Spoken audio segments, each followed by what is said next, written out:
Thank you for the wonderful music, Amy. It's always nice to have piano playing in our church. Good morning, church. Happy Sabbath. It's good to see so many faces here, and we're glad to have everybody here. And our prayer this morning is that everybody finds a blessing and finds a closer relationship with Christ today. We have a few announcements as we get started. We have a first reading for Jonathan Channer. And Jonathan Channer, this would be John Channer Jr. His membership is still held in this church, and so this is just the first reading. We don't need to take a vote today, but expect one next week. Transferring to the Tucson church. So he's been in Tucson for a while. All right, we have a hike at 2:30 today, so meet here at the church if you're interested in going for a hike. And does anybody know where we're going? Meet here at the church at 2:30. We'll figure it out.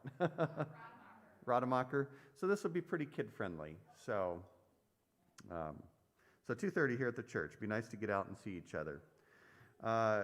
Just a reminder, if you haven't noticed, we've started Adult Sabbath School here in the sanctuary, as well as we have our family church. And it's been nice to get those discussions going again. I've really missed that with COVID, not having the Sabbath school like we used to. And so it's a very welcome thing to have back. We meet at 10 a.m. in the morning, so not even very bright and early. So even if you're a sleepyhead, you could probably make it. Anyway, just encourage you to make it. It's been a really, really good blessing, and I've really enjoyed going and would love to share that blessing with you guys. Let's see here. For the Family Sabbath School church that we do at 10, there's been a link emailed for the lesson for that.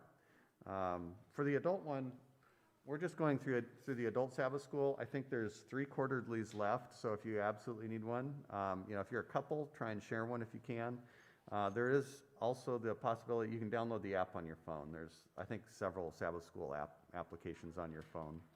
So either one. If you prefer the paper, we do have some copies here.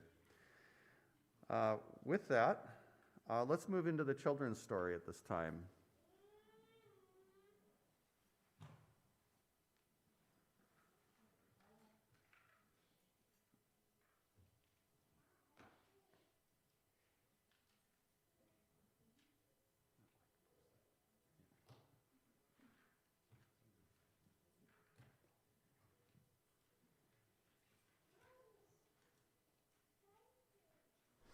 So last time I had children's story, I talked about how God wants us to trust Him. He wants us to trust Him like a pet trusts its family, or like a little baby trusts its mom and dad. And I was thinking about that, and this week what I'd like to talk about is what He is like to deserve that trust. This is something that people have talked about for years and years and years.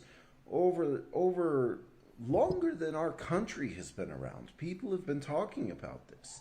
They have come up with all kinds of different ideas about what God is like and whether or not He deserves trust. So I'm going to talk about some of those today. So the first thing that some of you, especially you adults, may have heard of is the divine watchmaker. So I have a watch here. I actually like watches a lot. This is one of the watches that I had when I was just a little kid, very young. You can see it's got a cool fish on it. And